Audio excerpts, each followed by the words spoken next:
तो आज के इस वीडियो में मैं एक्सप्लेन करने वाला हूँ हाल ही में नेटफ्लिक्स पे रिलीज हुई एक Turkish crime drama thriller series. इस सीरीज का नाम है असफ और मैं इस वीडियो में पूरे सीजन 1 को एक्सप्लेन करने वाला हूँ। इस कहानी में देखेंगे कि कैसे एक मामूली सा टैक्सी ड्राइवर पूरे सिस्टम को चलाने वाले बड़े लोगों के नाक में दम करके रख देता है और उस टैक्सी ड्राइवर को एक मर्डर में फंसा दिया जाता है। तो अब क्या होगा उसके साथ ये देखेंगे यही कहानी में। वीडियो पसंद आता है तो वीडियो को लाइक कर दे, चैनल को भी सब्सक्राइब कर दें। तो कहानी शुरू होती है असफ को दिखाते हुए जो सुबह नींद से जागता है तो उसे उसके कस्टमर का फोन आ रहा था जो कि अपने राइड का इंतजार कर रहा था। असफ ऊबर ड्राइवर है इसीलिए वो अपने काम के लिए निकल जाता है और रास्ते में वो कस्टमर के साथ बहुत बातें करने लगता है। कहता है कि उसका अलार्म क्लॉक और कस्टमर सर्विस वाला रिंगटोन सेम है, इसलिए वो बहुत बार कंफ्यूज हो जाता है और उसके फोन का बैटरी भी बहुत कमजोर है।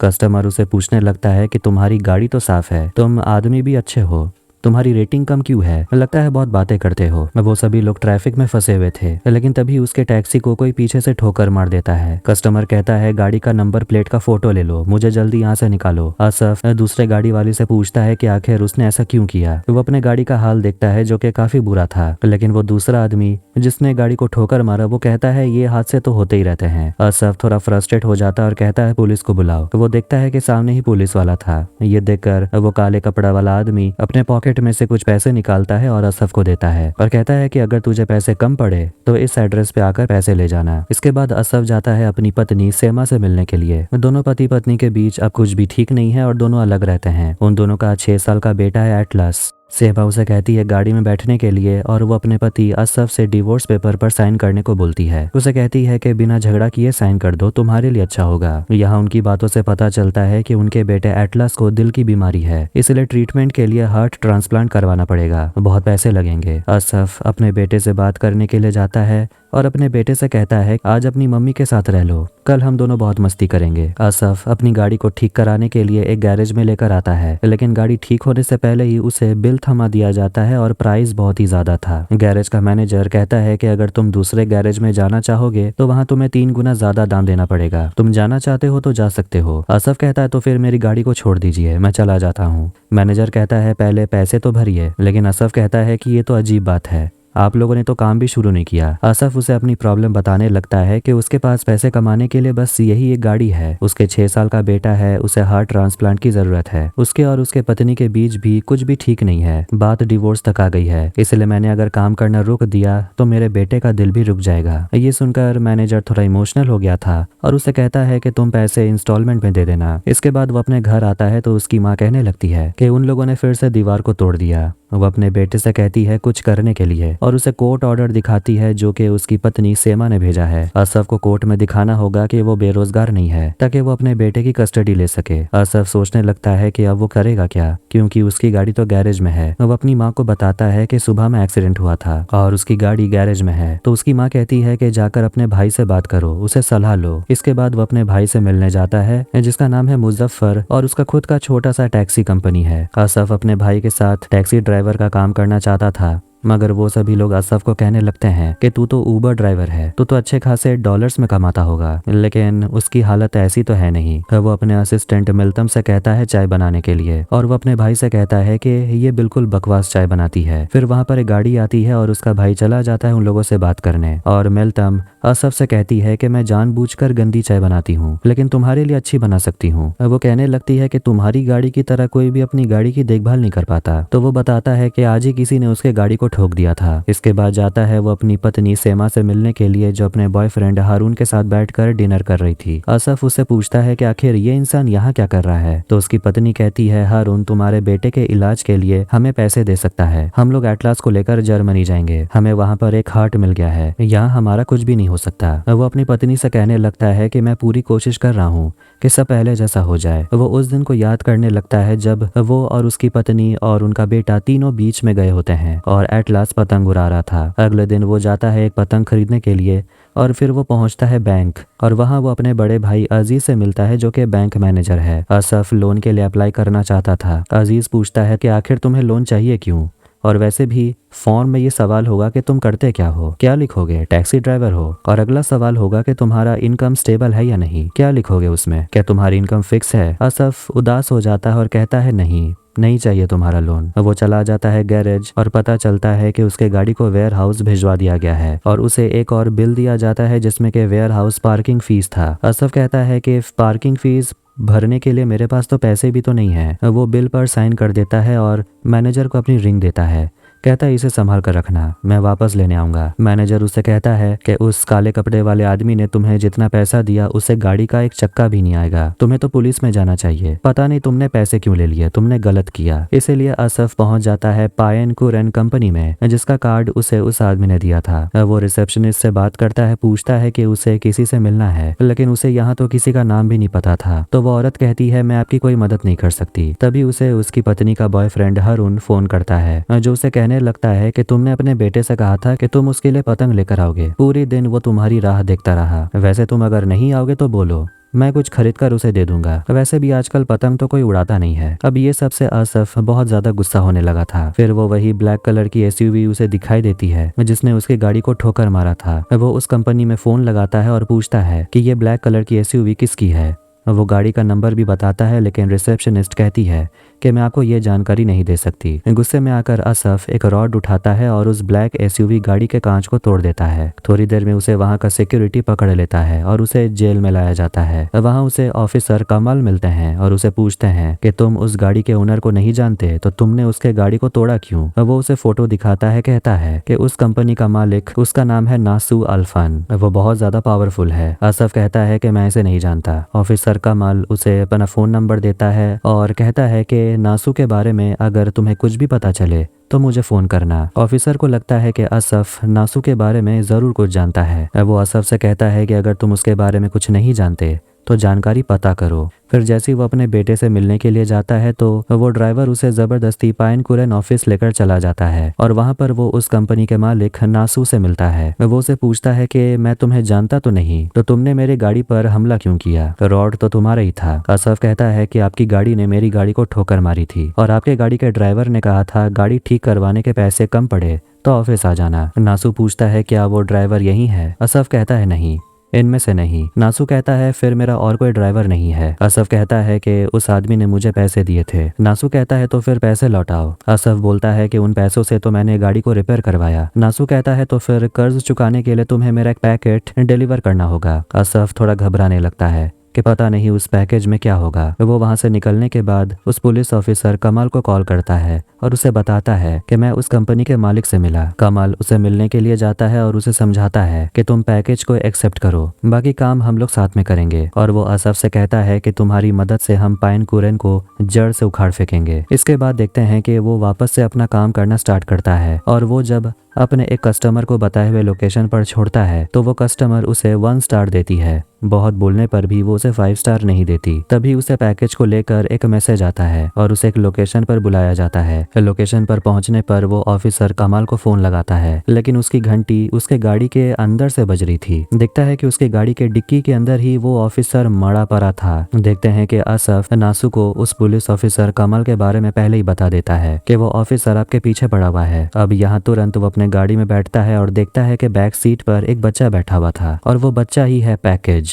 कि इतने में वहां पर एक पुलिस आ जाता है और असफ से उसका लाइसेंस मांगने लगता है। उसे पूछता है कि आप 1 घंटे से आपकी गाड़ी यहीं खड़ी है। फिर वो पीछे बैठे हुए बच्चे को देखकर पुलिस ऑफिसर उसे कहता है कि यहाँ ज्यादा देर मत रुकिए, चले जाइए। वहां से निकलने के बाद असफ उस लड़के को जूस पीने के लिए देता है और उसे पूछता है कि तुम्हें वहां लाया कौन था? वो लड़का कहता है मैं तो आपके लिए रुका हुआ था। इसके बाद वो अपनी पत्नी से मिलने जाता है और उस लड़के से कहता है थोड़ी देर यहीं रुकने। सेमा बाहर आती और पूछती है कि ये बच्चा किसका है। असफ झूठ कहता है कि कैब स्टेशन में जो मेरा दोस्त मुराद काम करता है उसी का बेटा है। वो सेमा से कहता है बच्चे को आज रात घर पर रखने के लिए, अभी कुछ अर्जेंट काम है। सेमा को शक होता है कि इतनी रात भला क्या काम। वो पूछती है क्या काम है। असफ बस यहाँ वहाँ की बातें करता है और कहता है कि जरूरी काम है, लेकिन सेमा उसे डांटने लगती है, कहती है कि आधी रात में मेरे घर मत आया करो। असफ उसे कहता है कि मैं तुम्हें डिवोर्स पेपर पर साइन करके दे दूंगा, यही चाहती हो ना तुम। सेमा उस बच्चे को अपने घर के अंदर ले जाती है और असफ से कहती है जल्दी आना। इधर घर में वो लड़का और एटलस गेम खेलने लगते हैं और तब वो लड़का एक डॉल को नीचे गिरा देता है और एटलस से कहता है, वो एटलस से कहने लगता है कि तुम भी अपने पापा की तरह डरपोक हो। सेमा उस लड़के से आकर बात करती है और उसके पेंटिंग्स की तारीफ करती है और उसके ब्रेसलेट को देखकर कहती है कि ये कुछ ज्यादा टाइट है क्या। वो ब्रेसलेट को खोल देती है। वो लड़का ब्रेसलेट उसे दे देता है रखने के लिए,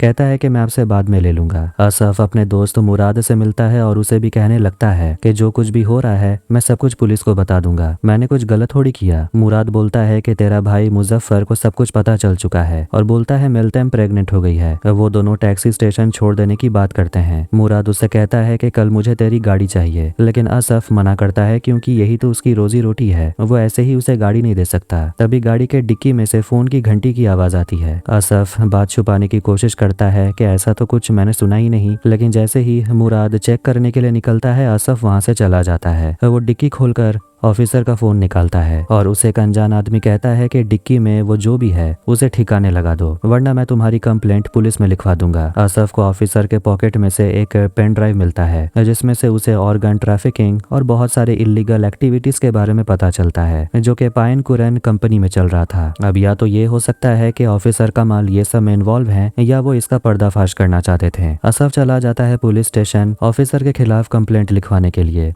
लेकिन पुलिस वाला उसे कहता है थोड़ी देर बैठिए। तभी वहां पर काले कपड़े वाला आदमी आ जाता है जो कि पहले ब्लैक एसयूवी चला रहा था। वो असफ से कहता है मैंने बोला था ना पुलिस को इन्वॉल्व मत करना। असफ उसे पूछता है तुम हो कौन और मुझसे चाहिए क्या तुम्हें। वो आदमी कहता है तुम सिर्फ अपना काम पूरा करो। बोलता है कि डिक्की में जो लाश है तुम उसे ठिकाने लगाओ। असफ बोलता है मैं नहीं कर पाऊंगा। वो उस आदमी से पूछता है कि आखिर पाइन कुरैन है क्या, उस कंपनी में क्या होता है। तो वो आदमी कहता है कि तुम जितना कम जानोगे उतनी जल्दी तुम्हें आजादी मिलेगी। वो मुस्कुराते हुए कहता है कि तुझ पर काफी तरस आता है, उस दिन एक्सीडेंट के बाद तुझे रुकना नहीं चाहिए था, पुलिस को कुछ बताना मत वरना पछताओगे। तभी वहां पर एक ऑफिसर अकीफ आता है और असफ उस ऑफिसर को बताने लगता है कि यही आदमी था, ये आपको सब कुछ बता देगा। लेकिन यहाँ ये पता चलता है कि वो आदमी खुद एक पुलिस ऑफिसर है, उसका नाम है जुनैद और वो सभी लोग असफ को इंट्रोगेशन के लिए ले जाते हैं। जुनैद असफ से पूछता है कि तुम क्या बताना चाहते हो, लेकिन वो बस चुपचाप वहां से उठकर चला जाता है और भारी बारिश में पहुंचता है जंगल में ऑफिसर के बॉडी को दफनाने के लिए। लेकिन तभी उसे उसके बेटे एटलस का कॉल आता है जो कि घबराया हुआ था। वो अपने पापा से पूछता है कि आपको जेल हो जाएगी क्या, आपका चालान कटा है ना, उस लड़के ने बोला था। लेकिन असफ कहता है ऐसा कुछ भी नहीं होने वाला। तभी वहां सेमा आ जाती है और अपने बेटे से कहती है कि आज बहुत फोन चला लिया और तुम किससे बात कर रहे हो। एटलस कहता है अपने पापा से। इसके बाद वो ब्रिज के पास आता है और ऑफिसर कमाल के बॉडी को पत्थर बांधकर पानी में गिरा देता है और वो वहां से चला जाता है। तभी उसे मैसेज आता है कि उबर में उसका जो अकाउंट था उसे डीएक्टिवेट कर दिया गया था लो रेटिंग्स के वजह से। इधर ऑफिसर अकीफ जुनैद से कहने लगता है कि ऑफिसर कमाल के घर पर भी लोग गए थे, लेकिन ऑफिसर कमाल अपने घर पर नहीं थे। असफ तैयार होकर अपनी पत्नी से मिलने जाता है कि तभी वहां पर पुलिस आ जाती है असफ को अरेस्ट करने के लिए। ये देखकर एटलस थोड़ा सा दुखी हो गया था और रोने लगता है। इंट्रोगेशन के समय जुनैद असफ को कॉल रिकॉर्डिंग सुनाता है जिसमें के ऑफिसर कमाल से वो बात कर रहा था। जुनैद उससे कहता है कि ये तो बस ट्रेलर है, तेरा लॉयर आ जाए उसके बाद तुझे पूरी मूवी दिखाऊंगा। सेमा दोनों बच्चों को लेकर पुलिस स्टेशन आती है और वहां पर उसका बॉयफ्रेंड हारून उसे मिलता है जो कि वकील है और सेमा उसे कहने लगती है मुझे कुछ समझ नहीं आ रहा कि आखिर क्या हो रहा है। पूछताछ के दौरान अकीफ असफ से पूछता है कि ऑफिसर कमाल को तुमने पिक क्यों किया था। वो कहता है कि मैंने तो नहीं किया। फिर वो लोग उसके हाथ और चेहरे पर चोट के बारे में पूछते हैं, जूते पर लगे हुए कीचड़ के बारे में पूछते हैं, तो असफ बस झूठ बोलते रहता है। जुनैद उसे कहता है कि एक पुलिस ऑफिसर लापता है, जो कुछ भी जानते हो बता दो। असफ जुनैद से कहता है मैं तो सब कुछ बताना ही चाहता हूँ, बता दूं क्या। जुनैद उसे कहता है बता दो, लेकिन सोच समझ कर। तभी उन्हें पता चलता है कि असफ की गाड़ी मिल गई है और उसका लॉयर भी आ चुका है और गाड़ी में उन्हें मुराद और मिलते हैं,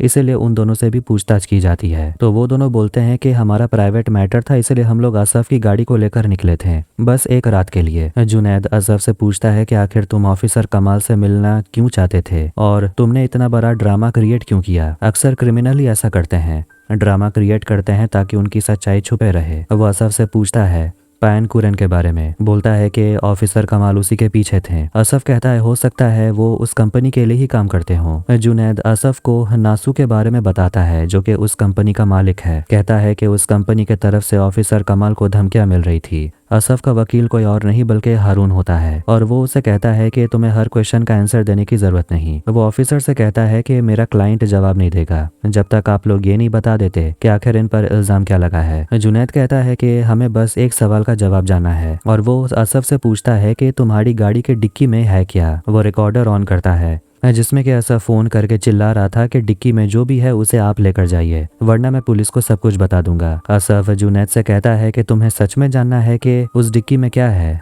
तुम्हें महंगा पड़ेगा। जुनैद जैसे ही बाहर जाता है गाड़ी के डिक्की में चेक करने के लिए कि तभी उसे फोन आता है और उसे बताया जाता है कि आपका पैकेज डिलीवर हो गया है, पायन कुरन का सर्विस इस्तेमाल करने के लिए शुक्रिया।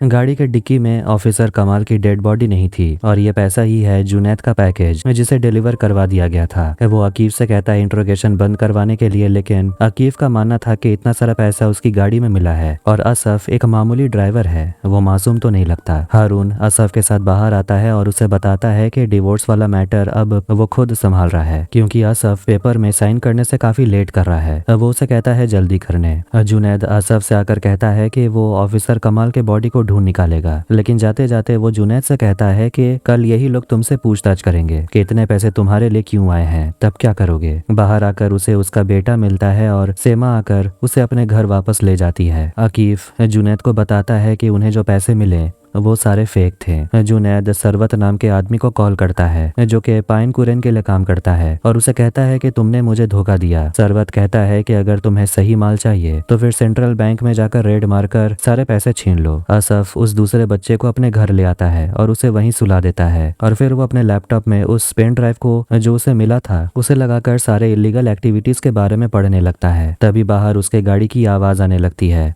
वो चाकू लेकर बाहर निकलता है तो उसे वहां पर एक लड़की मिलती है जो पूछती है कि पायन कुरैन के पैकेज में क्या था। ऑफिसर कमाल ने कहा था तुम्हें वो पैकेज मिल गया है। वो अपने बारे में बताती है कि वो एक रिपोर्टर है, उसका नाम है रुया। बोलती है कि मैं और कमाल मिलकर एक बहुत बड़ा केस क्रैक करने वाले थे, लेकिन अब उनकी जान खतरे में है, उन्हें ढूंढना बहुत जरूरी है। असफ कहता है कि पुलिस के पास जाओ, लेकिन रुया उसे बोलती है कि पुलिस भी तो उन लोगों के जेब में ही है, अगर कमाल वापस नहीं आए और मेरी मीटिंग में नहीं गए तो फिर प्रॉब्लम हो जाएगी। ऑफिसर कमाल के पास ऐसी इन्फॉर्मेशन है जिससे पायन कुरैन कंपनी पूरी तरह से तबाह हो सकती है। मुझे पता है तुम पैकेज लेने के लिए गए थे, इसी गाड़ी से गए थे, इसीलिए अगर तुम्हें कुछ भी बताना हो तो इस नंबर पे कॉल कर देना। वो उसे समझा देती है कि उस पैकेज में जो भी है वो बहुत जरूरी है, जब तक तुम्हारे पास वो पैकेज है पायन कुरैन के लोग तुम्हें छोड़ेंगे नहीं। अब अगली सुबह देखते हैं कि उसे मिलने के लिए मिल्तम पहुंच जाती है और असफ उसे कहता है कि जब तक मैं बाहर रहता हूं तब तक इस बच्चे की देखभाल करना तुम्हारी जिम्मेदारी। असफ के जाने के बाद मिल्तम उस लड़के से पूछती है कि तुम्हारा असफ के साथ क्या कनेक्शन है, तो वो लड़का उससे पूछता है कि तुम्हारा क्या कनेक्शन है। मिल्तम कहती है अभी तो नहीं है, लेकिन आगे चलकर जरूर कुछ हो सकता है। असफ रुया से जाकर मिलता है और वो उसे वही ड्राइव दिखाता है, मगर वो कहती है कि मैंने तो ये कमाल सर को दिया था, तुम्हें कैसे मिला।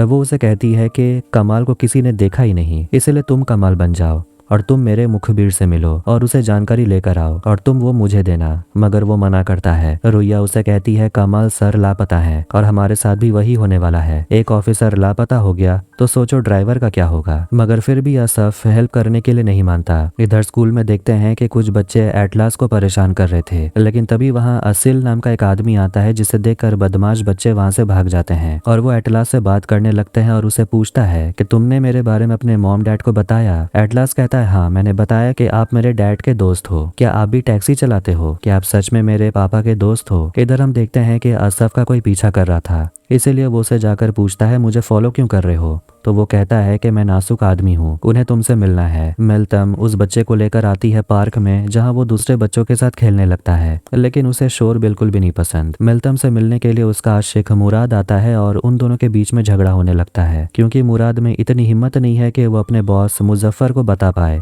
कि वो मिल्तम से प्यार करता है और उनका बच्चा होने वाला है। मौका देकर वो लड़का सामने पुलिस वालों के पास चला जाता है। असफ नासू से आकर मिलता है और नासू से कहता है कि तुमने उस पुलिस वाले को बहुत जल्दी एक्सपोज कर दिया, पैकेज डिलीवर होने के बाद ये सब कुछ होना था। असफ कहता है कि वो मुझे फंसाने वाला था। नासू पूछता है तुम्हें कैसे पता, पैसे कहाँ थे। असफ कहता है ऑफिसर कमल ने बताया था। नासू कहता है कि कमल बहुत ही अकेला इंसान था, कमाल के तो बच्चे भी नहीं थे। वो उसे पूछता है तुम्हारे तो बच्चे होंगे। तभी असफ को सेमा का कॉल आता है और पता चलता है कि एटलास लापता हो गया है। असफ नासू को बताता है मेरे बेटे को दिल की बीमारी है, उसे हार्ट ट्रांसप्लांट की जरूरत है। नासू से कहता है कि पाइन कुरन कंपनी के लिए सब कुछ पॉसिबल है। यहाँ वो हो सकता है जो पैसा खरीद नहीं सकता। ये कंपनी तुम्हारी मदद कर सकती है। वो उसे एक काम करने को बोलता है और बदले में वो एटलास को छोड़ देगा। असफ पहुंचता है सरवत से मिलने के लिए और उसे कहता है ये ऑफिस बंद करने, क्योंकि ये पाइन कुरन कंपनी का ऑर्डर है। सरवत काफी गुस्सा हो जाता है और उसे अपने ऑफिस से धक्के मार के निकाल देता है, लेकिन गुस्से में असफ अपनी गाड़ी उसके ऑफिस में ही घुसा देता है और उसे यह करना पड़ा क्योंकि अपने बेटे को जो उसे बचाना था। वो जब पहुंचता है अपने बेटे को लेने के लिए तो वहाँ एटलास उसे नहीं मिलता। वहाँ तो वो दूसरा लड़का था। सेमा पुलिस से बात करते हुए उन्हें समझाने लगती है कि मेरा बेटा दूसरा है, उसे हार्ट ट्रांसप्लांट की जरूरत है और ये जो अंदर लड़का है ये मुराद का बेटा है। ये सुनकर मेल्तम मुराद को पीटने लगती है और पुलिस से कहती है कि आप इसे अरेस्ट कर लीजिए। बच्चा होने पर भी बोलेगा कि ये उसका बच्चा नहीं है। इधर पुलिस उस लड़के को एटलास समझकर पूछताछ कर रहे थे और जब वो लोग उससे उसकी माँ के बारे में पूछते हैं तो देखते हैं कि वो लड़का अनाथालय में पला बड़ा था। वो अपनी माँ को बहुत मिस कर रहा है और उनका इंतजार कर रहा है। बाहर आकर असफ अपनी पति सेमा से मिलता है और वो उसे असिल के बारे में बताती है। कहती है कि अक्सर एटलास उसके बारे में बात करता था, लेकिन मुझे लगा कि शायद वो तुम्हारे बारे में बात कर रहा होगा, इसलिए मैंने सीरियसली नहीं लिया। अब अगर उसे कुछ हो गया तो मैं खुद को माफ नहीं कर पाऊंगी। हारून जब असफ का मजाक उड़ाने लगता है तो वो उसे एक मुक्का मारकर वहां से चला जाता है। असफ जो पहले शांत और काफी कंट्रोल हुआ करता था अब वो खतरनाक बनते जा रहा है। वो एक पार्क में पहुंचता है और वहां पर वो एटलास को ढूंढने लगता है। उसे वहां एटलास मिल जाता है और वहीं पर उसकी नजर जाती है असिल पर। वो एटलास को सेमा के घर छोड़ देता है। सेमा उसे कहती है कि अब तुम एटलास से नहीं मिल सकते, डिवोर्स पेपर पर साइन कर देना और बाकी का काम लॉयर्स देख लेंगे। एटलास जितना तुमसे दूर रहेगा उतना अच्छा रहेगा। असफ काफी सैड हो गया था। जब गाड़ी में वो बैठता है तो उसे नासू का कॉल आता है जो उसे कहता है बहुत खूब, तुमने उस ऑफिस की हालत मेरी गाड़ी से भी बहुत बदतर की। जिसके बाद उसे रुया का कॉल आता है और उसे कहता है कि मैं कमाल बनने को तैयार हूँ, बस बोलो किससे मिलने के लिए जाना है। अगले दिन वो पहुंचता है कैफे में एक आदमी से मिलने के लिए जो असफ को कमाल समझकर उसे कहने लगता है कि इस बार उस कंपनी ने अनाथालय से एक लड़के को किडनैप किया है। इस ड्राइव में बहुत ही जरूरी इंफॉर्मेशन है। वो आगे बताने लगता है कि पाइन कुरन जड़ से खत्म करना आपका काम है, वरना सारे मुखबिर आपको फंसा देंगे। लेकिन वो मुखबिर कहता है कि लेकिन मैं वैसा नहीं करूंगा, मुझसे जो बन पाएगा मैं वो करूंगा। असफ उसे पूछता है तो फिर अपनी डिक्की में लाश रखकर घूम सकते हो? वो कहता है बिल्कुल, पर जैसे वो वहां से निकलता है उस पर गोलियां चलने लगती है। असफ किसी तरह भागते हुए अपनी गाड़ी में आकर बैठता है, लेकिन देखते हैं उस पर गोली चलाने वाला कोई और नहीं बल्कि वही मुखबिर था जिससे वो मिलने गया था। तभी वहां नासू आ जाता है जिसे देखकर मुखबिर उसे कहने लगता है कि मैंने आपके लिए गद्दार पकड़ लिया, अब मुझे जाने दीजिए, यही आपका खबरी। लेकिन नासू उस आदमी को बताता है कि ये कोई पुलिस ऑफिसर कमाल नहीं है बल्कि मामूली सा ड्राइवर है। जिसके बाद नासू के लोग उस आदमी को गोली मार देते हैं। नासू असफ से कहता है कि मुझे पता है कि तुम इन लोगों से क्यों मिल रहे हो, लेकिन एक बात समझ लो, पाइन कुरन से बाहर निकलना नामुमकिन है। अब अगले सीन में देखते हैं कि पूरी पुलिस फोर्स नदी किनारे आती है और उन्हें वहां पर ऑफिसर कमाल का जूता मिलता है, इसीलिए वो लोग इस पूरे इलाके को सर्च करने वाले हैं। अकीफ को लगता है शायद उस ड्राइवर ने ही बॉडी को यहीं कहीं फेंक दिया है। तभी एक और जूता पानी के सतह तक आ जाता है। इसके बाद फ्लैशबैक में देखते हैं जब जुनैद से बात करने के लिए ऑफिसर कमाल आते हैं और उसे डांटने लगते हैं कि तूने सरवत की फाइल मंगाई थी, आखिर तूने पाइन कुरन कंपनी को ऐसा क्या दिया कि उसने इतना बड़ा कांड कर दिया? सरवत की तरफ से तुम्हें कितने पैसे मिले? लेकिन जुनैद उसे कहता है अपनी जुबान संभाल कर बात करो, मैंने कुछ भी नहीं किया, फाइल मेरे पास ही है। फिर एक दिन जुनैद नासू से मिलने के लिए जाता है। जुनैद उसे पूछने लगता है कि आखिर तू मेरा काम क्यों नहीं कर रहा? देखते हैं कि कोई स्नाइपर से जुनैद पर नजर रखा हुआ था। जुनैद चाहता है कि उसका पेमेंट बढ़ जाए, लेकिन नासू उसे कहने लगता है कि मैंने तुम्हें कहा था ऑर्गन्स लेकर आने के लिए, लेकिन तुम एक बच्चे को लेकर आ गए। नासू फिर स्नाइपर की तरफ देखता है और उस शूटर को असिल गोली मार देता है। नासू जुनैद से कहता है जाकर कमाल को बता देना कि उसके शूटर का क्या हुआ और पाइन कुरन में तुम्हारा स्वागत है। इसके बाद देखते हैं जुनैद उस छोटे बच्चे को पिक करता है और वो उस बच्चे से कहता है कि मैं तुम्हें नए घर में ले जा रहा हूँ, जिससे कि वो लड़का खुश हो जाता है। जुनैद उस बच्चे को ब्रेसलेट देता है, कहता है कि इसमें तुम्हारा नाम लिखा हुआ है मर्द, जब भी कोई तुम्हारा नाम पूछे तो यही बताना, मगर अगर तुमने किसी को अपना असली नाम बताया तो तुम्हें वापस अनाथालय पहुंचा दूंगा। लड़का कहता है मैं नहीं बताऊंगा। अब वो सभी लोग ट्रैफिक में खड़े होते हैं और ये वही ट्रैफिक है जो हमने कहानी की शुरुआत में देखा था। बच्चा पूछता है कि आखिर ये असली वाला मर्द है कहाँ? जुनैद बात घुमाता है और पूछता है कि तुम्हें भूख लगी है क्या? खाना खाने चलते हैं। गलती से वो अपनी गाड़ी से असफ की टैक्सी को ठोक देता है। अब एक और फ्लैशबैक में असफ अपने दोस्त मुराद के साथ दारू पी रहा था और उसके सामने अपने फ्रस्ट्रेशन निकालने लगता है कि कोई भी उसे इज्जत नहीं देता। उसकी पत्नी खुद उसे कंगाल और नालायक समझती है। तभी मुराद को उसके बॉस मुजफ्फर का कॉल आता है और पता चलता है कि असफ के पिता की हालत थोड़ी सीरियस हो गई है। वो हॉस्पिटल पहुंचता है तो वहां पर अजीज आया हुआ था और उसकी माँ भी वहीं पर थी। उसकी माँ कहने लगती है कि अजीज ने तुझे कितनी बार कॉल किया, तेरे पापा को ब्लड चाहिए था। खैर जो भी हो, तेरे आने ना आने से क्या ही फर्क पड़ता है, तू तो वैसे भी दारू पी कर आया है। असफ उदास होकर अपने घर जाकर सो जाता है। अगली सुबह उसे नया कस्टमर मिलता है और उसी को ले जाते वक्त जुनैद उसके गाड़ी को ठोक देता है। तब जुनैद के गाड़ी में वो बच्चा भी था और जो कुछ भी हुआ उसके बाद वो तो हमने देखा ही। अब प्रेजेंट में देखते हैं कि असफ सरवत से मिलने के लिए गया होता है जिसके ऑफिस को उसने तोड़ दिया था। वहां पर एक कंस्ट्रक्शन वर्कर आता है और उसे कहने लगता है कि यहाँ पर आप स्टोर क्यों बना रहे हैं, यहाँ पर तो अपार्टमेंट बनना था ना। इसके बाद वो गैरेज पहुंचता है और अपना गाड़ी ठीक करवाने को देता है और इस बार वो मजबूर डरा सहमा असफ नहीं था। वो मैनेजर से कह देता है कि आज रात तक मेरी गाड़ी ठीक हो जानी चाहिए। वो उसका कार्ड स्वाइपर लेकर चला जाता है और अपना अंगूठी भी ले लेता है। इसके बाद जाता है वो उस बच्चे से मिलने के लिए और वो उस बच्चे से कहता है कि अब तुम ही मेरी मदद कर सकते हो ताकि मैं एटलास को ढूंढ सकूं। बताओ कि उस रात मेरी गाड़ी में तुम कैसे आए। मर्द मतलब कि वो लड़का कहने लगता है कि मैं उस पुलिस के अपार्टमेंट में बंद था। असफ को उस ऑफिसर कमाल का फोटो दिखाता है और बच्चा याद करने लगता है कि कैसे ऑफिसर कमाल ने ही उसे कहा था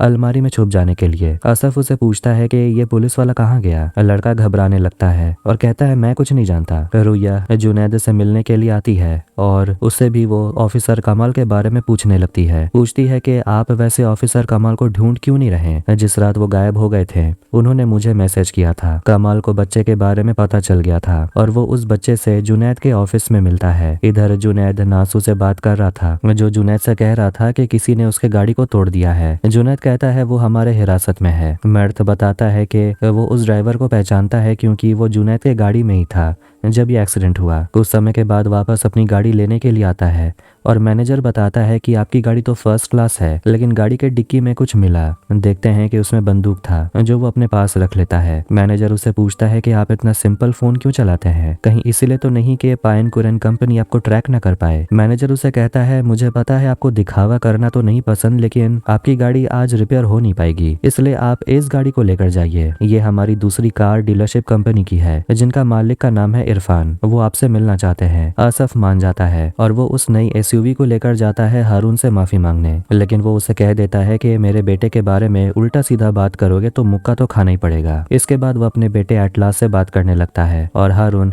असफ पर अभी भी काफी गुस्सा था। कुछ समय के बाद असफ रुया से मिलने के लिए जाता है और वो भी उसे पूछने लगती है कि आखिर तुम किन सब चक्करों में पड़ रहे हो, ये नई गाड़ी तुम्हें कहाँ से मिली, तुम क्या कर रहे हो। असफ कहने लगता है कि ये जो कुछ भी हो रहा है ये हम सबसे बहुत बड़ा है। रुया उसे पूछती है कि मुखबिर ने तुम्हें क्या बताया। वो कहता है मैं उसे मिलने तो गया ही नहीं, तो वो बताता क्या। इसके बाद वो दोनों जाते हैं एक नाइट क्लब में जहां वो मुखबिर उनसे मिलने के लिए आने वाला था। असफ रुया को समझाता है कि तुम इन सब चक्करों में मत पड़ो, ये खतरनाक हो सकता है, मगर वो कहती है यहीं रुकने के लिए और वो चली जाती है मुखबिर को ढूंढने। और तभी असफ को असिल का कॉल आता है जो उसे कहता है कि तुम्हारे वजह से कभी भी किसी की भी मौत हो सकती है। असफ डर के मारे रुया को ढूंढने लगता है और वहां पर वो असिल को देख लेता है जिसे देखकर वो डरने लगता है, लेकिन इससे पहले वो रुया को गोली मार पाता असफ स्पीकर्स पर गोली मार देता है जिससे कि वहां पर भगदड़ मच जाती है। असिल वहां से गायब हो जाता है और असफ रुया को कहता है हमें यहाँ से निकलना होगा, लेकिन वो कहती है कि ऑफिसर कमाल की लाश मिल गई है और तुमने मुझसे ये बात क्यों छुपाई। कि तभी वहां जुनैद पहुंच जाता है और ऑफिसर कमाल को जान से मारने के आरोप में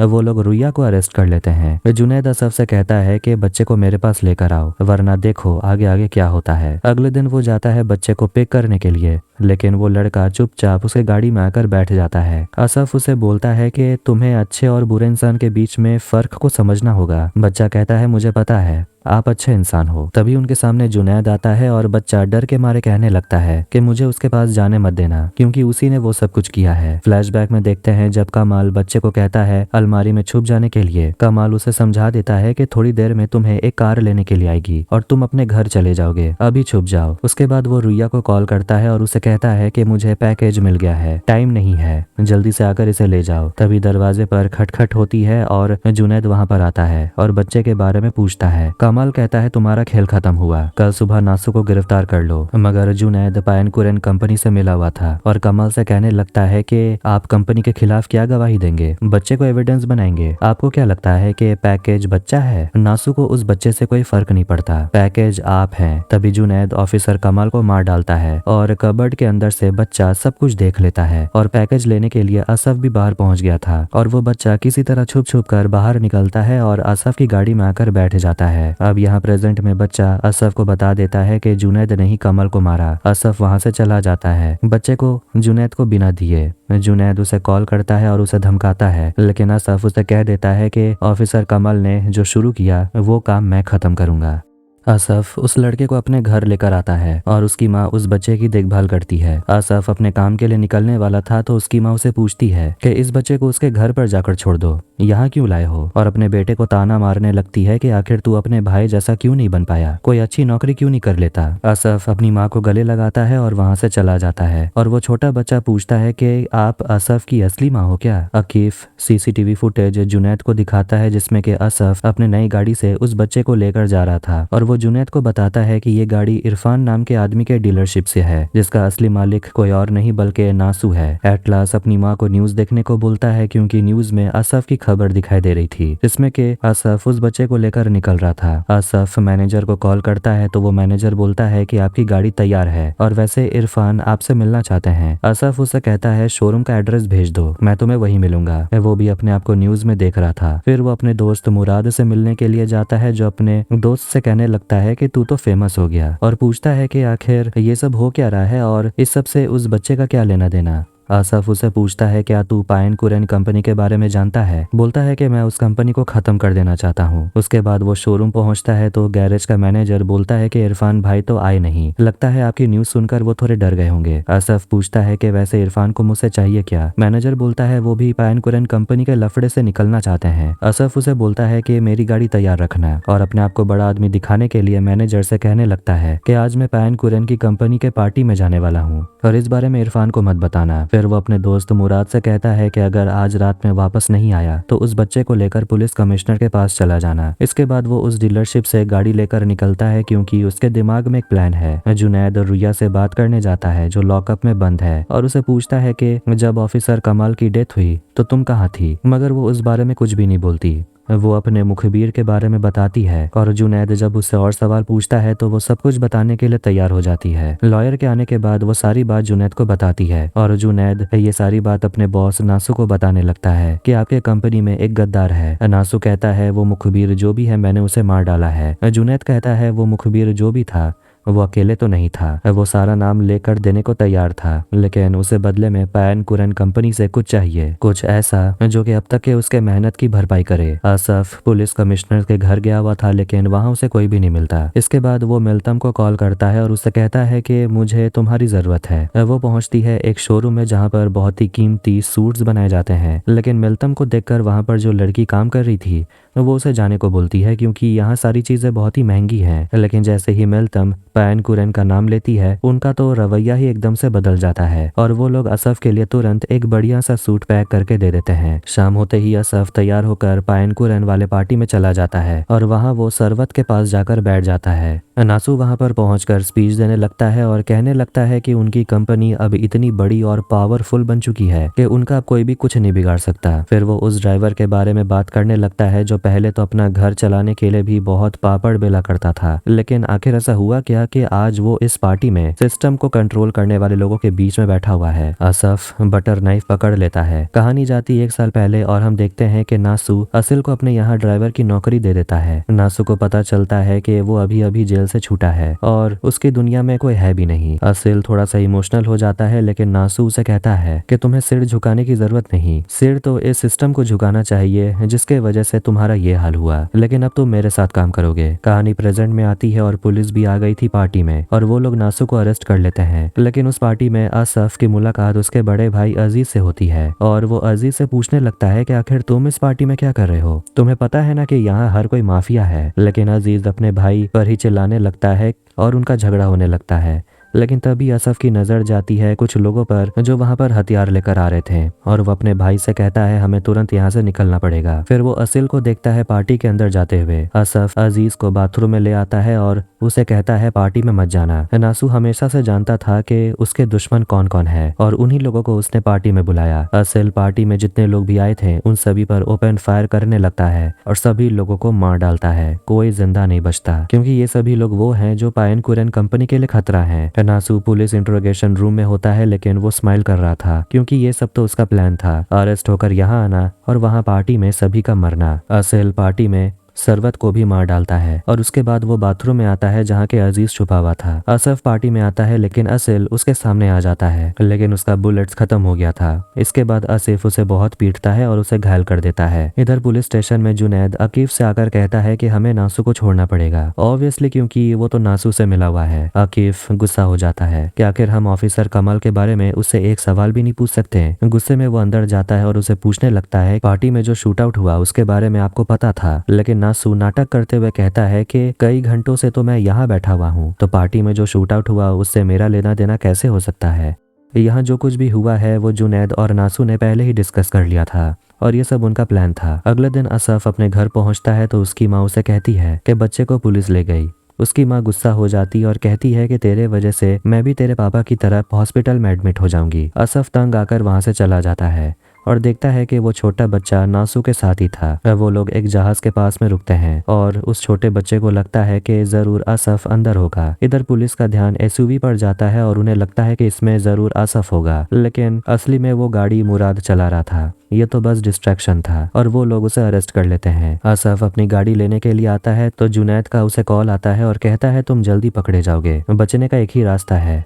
तुम्हारे पास गाड़ी में एक पैकेज है, उसे लेकर तुम्हें एक जहाज तक पहुंचना है और नासू की गाड़ी के सामने तुम्हें अपनी गाड़ी को पार्क करना है और वहां से निकल जाना है। और देखता है कि पैकेज असली में टाइम बॉम्ब था। जुनैद उसे दोबारा कॉल करता है और बोलता है कि अगर तुम पुलिस का साथ लेते हो तो फिर पार्टी में जो शूट आउट हुआ और कमाल के मौत का ब्लेम तुम्हारे ऊपर डाल दिया जाएगा, इसलिए जो कहा गया है बस उतना ही करो। अब वो तुरंत पायन कुरेन ऑफिस पहुंचता है और इस बारे में वो रिसेप्शनिस्ट को बताता है कि मुझे नासू अल्फान से बात करनी है, लेकिन असिस्टेंट कहती है कि अगर आप उनसे मिलना चाहते हैं तो फिर आपको पहले उनके मैनेजर से बात करनी होगी। जुनैद उसे पूछता है कि तुम आखिर ऑफिस में क्या कर रहे हो, तुम्हें कहा था ना जहाज के पास जाना है, और वो उसे धमकाने लगता है कि अगर तुम मेरी बात नहीं मानते हो और खुद का दिमाग चलाते हो तो अगली बार मेरा फोन उस फोन पर जाएगा जो कि टाइम बॉम्ब पे लगा हुआ है। अपने गाड़ी से 5 मिनट से ज्यादा दूर मत जाना और फोन ऑफ मत करना। अजीज को देखते हैं जिसे कि इरफान का मैसेज आता है। इधर हारून जब पुलिस स्टेशन से निकल रहा था तो जुनैद उसे कहने लगता है कि लगता है आजकल आप यहाँ बहुत आना जाना करते हैं, सारे क्लाइंट्स को आप ही हैंडल कर रहे हैं लगता है। हारून उसे पूछता है कि आखिर रुइया अभी तक अंदर क्यों है। हारून रुइया को जेल से बाहर निकालता है और उसे कहता है कि इरफान को मेरा थैंक यू कहना। रुइया पूछती है ये इरफान कौन है। हारून बोलता है वो इरफान ही था जिसने मुझे तुम्हारा केस हैंडल करने के लिए बोला था। फिर वो उसे एक लिफाफा देता है जिसमें के लिखा हुआ था वेलकम टू पायन कुरेन फैमिली। हारून इरफान को मैसेज करके बताता है कि रुइया रिलीज हो गई है। असफ बैंक में कॉल करता है ताकि वो अपने भाई अजीज से बात कर पाए, लेकिन असिस्टेंट कहती है अभी वो मीटिंग में बिजी है। जुनैद फिर उसे कॉल करता है और बोलता है कि कुछ भी इधर उधर करने की कोशिश मत करना, तुम्हें जहाज का एड्रेस मिलता है तुरंत वहां जाना और अपना काम करना। इधर उस जहाज में देखते हैं रुइया नासू का इंटरव्यू लेने के लिए जाती है और उसे पूछती है कि आखिर इस कंपनी से जुड़ने वाले लोगों के साथ आप क्या वादे करते हो। नासू बताता है कि हमारे सारे मेंबर्स इस कंपनी से जुड़कर बहुत खुश हैं। रुइया उसे शूट आउट के बारे में पूछती है जहां सारे मेंबर्स मारे गए कंपनी के बिल्डिंग में ही, लेकिन नासू खुद को बचाने के लिए कहने लगता है कि अभी तो ऑफिसर कमाल के मर्डर के लिए जेल गई थी, लेकिन आप स्टेटमेंट देकर निकल गई, हो सकता है आपका भी कुछ लेना देना हो उस मर्डर से। फिर वो इंटरव्यू खत्म करके चला जाता है। अकीफ अजीज से मिलने के लिए आता है और उसे पार्टी के बारे में पूछने लगता है। अजीज बोलता है कि आपको जो भी बात करना है कर लीजिए, लेकिन मैं कुछ भी नहीं बताऊंगा, अगर कुछ बताया तो मुझे प्रॉब्लम हो जाएगी। अकीफ अजीज से पूछता है क्या जुनैद का इस बैंक में अकाउंट है। अजीज कहता है अगर होता भी तो खाली होता, क्योंकि यहाँ पर नकली नोट नहीं रखा जाता। यहाँ पता चलता है कि अकीफ को शुरू से ही जुनैद पर शक था। तभी असिस्टेंट अंदर आती है और अजीज को बताती है कि आपके भाई का कॉल आया था। असफ अजीज से बात करता है और वो अजीज से पूछता है कि तुम्हें जहाज के बारे में पता है क्या, वो कहाँ है। अजीज बोलता है मुझे नहीं पता। असफ अपने भैया से कहता है अगर मुझे कुछ हो गया तो मेरी पत्नी और मेरे बेटे से कहना कि मैंने कोई गलत काम नहीं किया था। नासू अपने कंपनी से जुड़े हुए नए मेंबर्स के लिए वीडियो शूट करता है और वही वीडियो जुनैद असफ को सेंड कर देता है। जुनैद को लेने के लिए नासू के लोग पहुंच जाते हैं, कहते हैं कि आपको हमारे साथ जहाज के पास चलना होगा। वही वीडियो हारून के पास भी होता है, मतलब कि हारून भी अब पायन कुरैन कंपनी का मेंबर बन गया है और वो सेमा से कहता है कि तुम्हारे लिए सरप्राइज है, तैयार हो जाओ। पूरा परिवार निकल जाते हैं और सेमा असफ को कॉल लगाने की कोशिश करती है, लेकिन उसका कॉल नहीं लग रहा था। इधर जहाज में देखते हैं कि जुनैद और नासू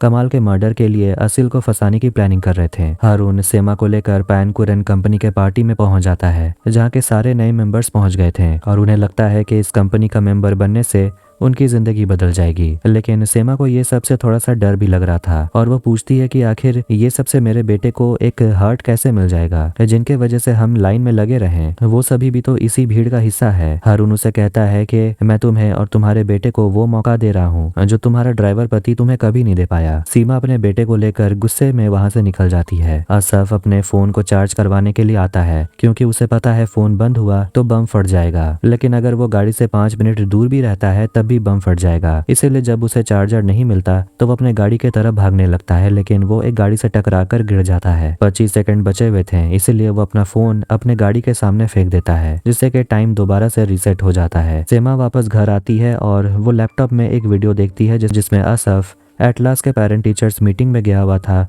और वो अपने बारे में कहने लगता है कि वो एक ड्राइवर है और ये काम बहुत ही कठिन है, क्योंकि कभी कभी उसे 24 घंटे काम करने पड़ते हैं। और ये सब कुछ सुनकर सेमा थोड़ी सी इमोशनल हो गई थी। जुनैद से चंदा मांगने के लिए एक आदमी आता है और कहता है कि हम पैसा आपके पायन कुरैन अकाउंट से काट लेंगे। जुनैद अपना नाम सरवत बताता है और फिर वो जहाज से उतर कर वहां से चला जाता है। अब आखिर में असफ जहाज तक पहुंच गया था। वो तैयार होकर पार्टी के अंदर आता है और नासू से वो बच्चा मांगता है, मगर नासू से कहने लगता है कि तुम तो बहुत जल्दी बदल गए, तुम्हारे अंदर ये जो बदलाव आया है ये हमने दिया है। असफ उसे कहता है कि आखिर तुम उन लोगों के साथ क्या करते हो, कहाँ दफनाते हो उन्हें, मुझे ये सब कुछ पता है। यहाँ हम देखते हैं कि जुनैद उस जगह पहुंच जाता है जहाँ पार्टी में मरे हुए सभी लोगों को दफनाया गया था और वो सरवत को ढूंढ लेता है। तभी उसे नासू कॉल करता है और बोलता है कि ड्राइवर पहुंच गया है, तुम अपना पैकेज ले जाओ। मगर जुनैद कहता है कि मैं उसे वहां नहीं भेजा था, गाड़ी से दूर होने की वजह से टाइम बम फट जाता है। लेकिन देखते हैं कि उसके गाड़ी कंस्ट्रक्शन साइट पे ही थी जहाँ पर जुनैद भी था, इसलिए वो भी घायल हो गया था। असफ नासू से कहता है कि जुनैद चाहता था कि मैं अपनी गाड़ी यहाँ लेकर आऊँ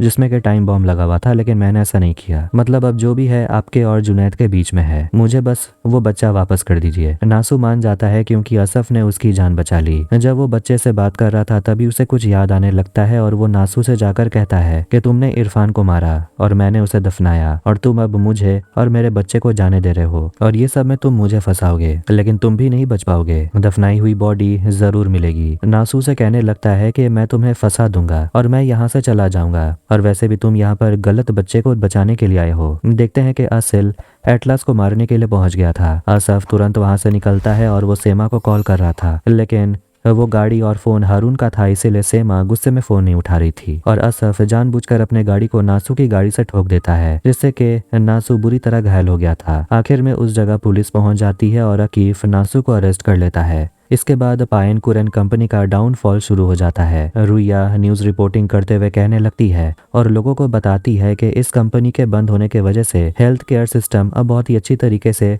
काम करेगा, बिना किसी बड़े लोगों के इंटरफेरेंस के। वो बैंक्स जो इस कंपनी से जुड़ी हुई थी वो अब दिवालिया हो चुकी है। इधर सभी लोगों की लाइफ ट्रैक पर आ चुकी थी। असफ उस बच्चे से मिलने के लिए जाता है और वो लोग हॉस्पिटल में थे क्योंकि एटलास चेकअप के लिए आया हुआ था। वो लड़का कहने लगता है कि आप अभी भी अपने परिवार के साथ ही रहेंगे। वो कहता है तुम भी तो हमारे साथ रहोगे। वो लड़का मुस्कुराता है। असफ उस लड़के से उसका नाम पूछता है, लेकिन वो लड़का कहता है मुझे बहुत भूख लगी है। फिर वो लोग समुद्र किनारे आते हैं और एटलास और वो लड़का दोनों वहाँ पर पतंग उड़ा रहे थे। सेमा भी वहीं पर आती है और वो अब समझ चुकी थी कि वो असफ ही है जिसके साथ उसे असली खुशी मिलती है। और इसी के साथ ये कहानी यहीं पर एंड हो जाती है। तो आपको ये वीडियो कैसा लगा कमेंट करके जरूर बताएं। वीडियो पसंद आया तो वीडियो को भी लाइक कर दें, चैनल को भी सब्सक्राइब कर दें।